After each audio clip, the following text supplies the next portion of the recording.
Detik-detik kecelakaan maut di Tol Cipularang, bos Indomaret tewas tertimpa truk kontainer.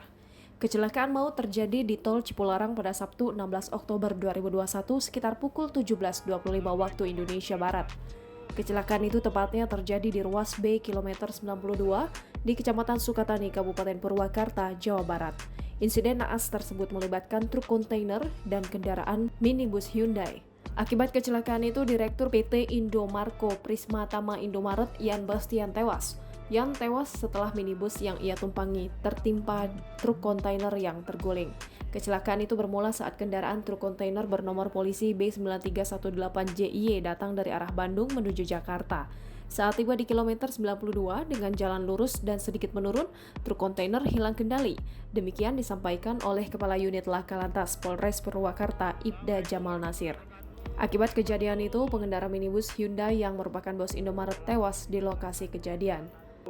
Mobil kepencet di kontainer. Oh, wow, saya. Orang yang meninggal nih. Mobil kecil nih.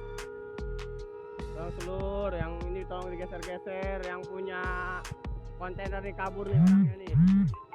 Kabur kayaknya nih. Tolong seluruh yang kontainer yang plat nomor mobilnya ini, Lur. Dibantu, Lur. Tolong digeser-geser, ini supirnya kabur nih kayaknya. Nggak ada ini, dicari supirnya nih.